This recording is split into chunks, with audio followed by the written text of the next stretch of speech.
Hi Reece, Hi. congratulations on the 3 wickets. I imagine that was very pleasing as well, but to concede only 22 I think in the end, must have given you a lot of satisfaction in a high score.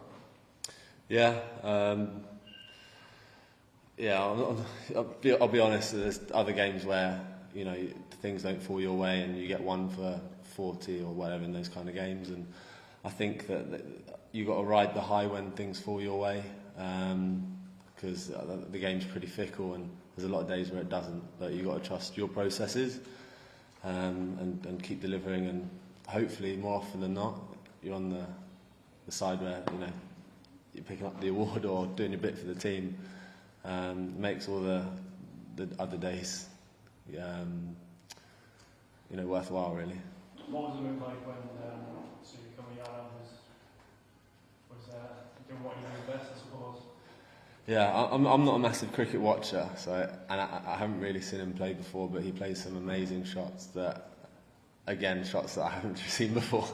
That was an amazing knock. It was one that deserved to be on the winning side for sure, but I think us taking those early wickets, the pressure was on him, and he kept hitting the ball all over the place. But we know we were quite close with, if we got his wicket or kept taking wickets at the other end, that, you know, we weren't that far away.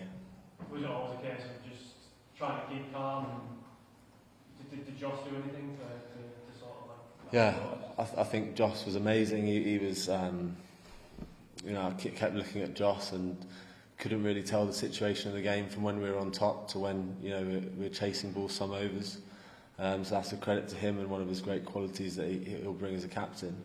But I think in a high-scoring game, it's easy to get carried away with emotions, and I think that's almost a skill in itself. As much as bowling slow balls and whatever, I think it's almost about keeping your head and keeping all your emotions under control and not getting wrapped up in everything. Because obviously with the Indian fans today, it's been amazing to play in front of them. They're so animated, and I think just because of the volume that they produce, you can almost, it can be intense and you can get wrapped up in it. But I think we kept our cool today, and on to the ODIs, I guess.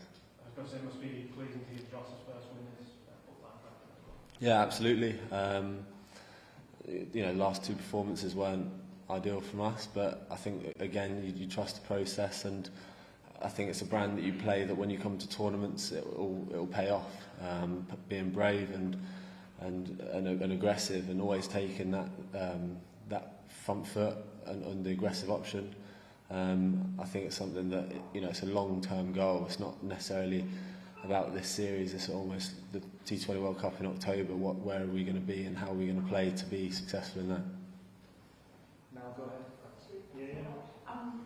First of all, I just wanted to ask you about the decision to bat first, obviously, and being so good at chasing.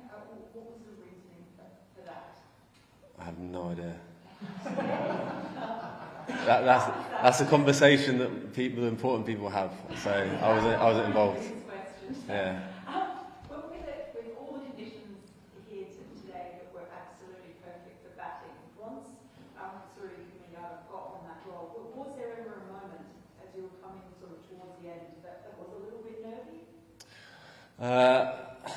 No, I think you just isolate every ball. I think there's a famous saying in cricket that every ball's an event, and I think it's very true in T20 cricket, especially when you come down to trying to restrict a team that's trying to chase your score down. It's stand at the top of your mark, and you set fields and you bowl, and you take into consideration the fact that he's now set and he's playing well. Similarly, when they get a single and you've got a new batsman on strike, it's a totally different ball game. So I think it's just the isolation of each ball, and working out on that pitch what was going to be the most effective to, you know, restrict or take a wicket. Matt, go ahead. Reece, just on the lengths today, I think you've managed to get hard lengths into the pitch. Can you talk us through the planning that went into that? Yeah.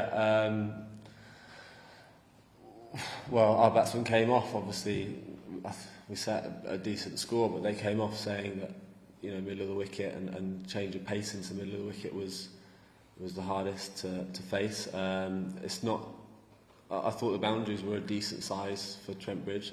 I haven't seen them that big actually here, but obviously it's a fast outfield which makes up for it. But I think taking everything into consideration, and Malas, who spent a lot of time out there, said that was the best way to go. And like everything, you just got to try and commit 110%, and again, don't get wrapped up in the emotions. If one goes, you go to the top of your mark and you work out what the next best ball is going to be. So we just commit to that. So yeah, middle of the wicket and change ups. And there's obviously a few sports up for grabs on the T20 side in terms of bowling attack. Do you feel like you've acquitted yourself pretty well this year in Barbados and in this series? Yeah, I don't know how many of the last. Yeah, well, since this year, I think I've taken all the opportunities that have come my way. But obviously, new coach, new captain, there's new people to try and impress. So in my head, I think it's back to square one and try and sort of, impress the right people. But ultimately, it's about getting wins as a team and trying to, with every game, how we getting one step closer to trying to win the World Cup in October. We'll take one each, Mike, Martin, and we'll do two down here. Bruce Bold, one or two pundits describe that pitch as concrete. Is it a pretty thankless task trying to bowl on a surface as true as that?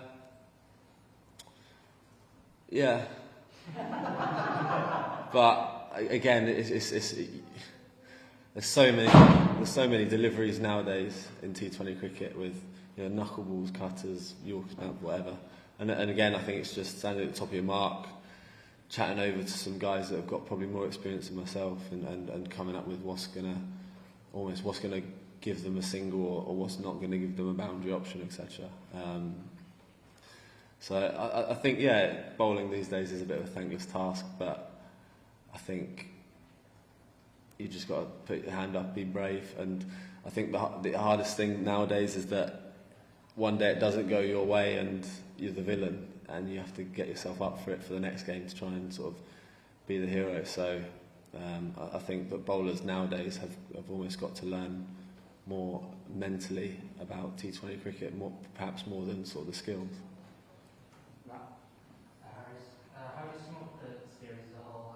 Obviously a positive finish today. How close is the way the team wants to be? I think it was really, really good, this series actually. Obviously, we've almost been trendsetters in the last few years of how to go about the game. And I think it's interesting when we come up against other teams, like we came up against the West Indies in February, we came up against India today. It's interesting how other teams have sort of adapted to counteract the way that we've always played. So I think that's valuable information going into the World Cup.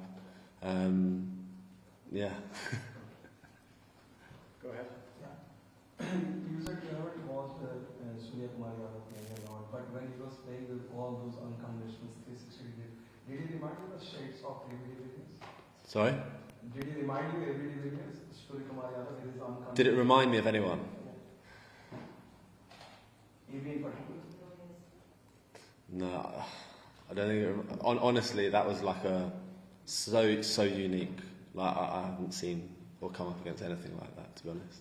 There's some special shots that I don't know how they played, to be honest.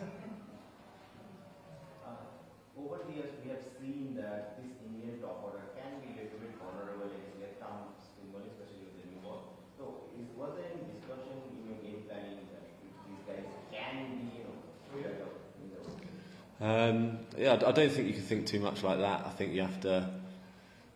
Personally, as a left arm, if they weren't, or if the numbers or stats suggest they weren't vulnerable, it's almost still you have to go with the mindset of how am I going to get in the game. There's other teams where that might be the case.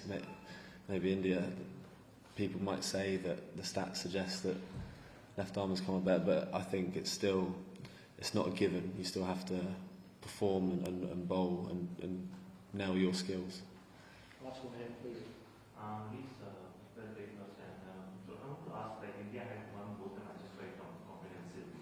So the Indians had gained that momentum. You think this was a much easier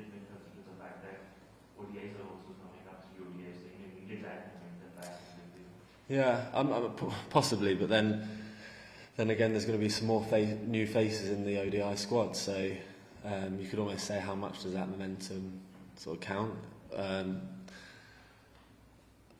Yeah, I mean, it's going to be back to level. I think that's the nature of the beast. However, in T20, that there's no prizes for being close to the score almost. So it's going to be like win or bust a lot of the time, and I think we're seeing that a lot more. That they're bigger wins just through people trying to chase down whatever they set.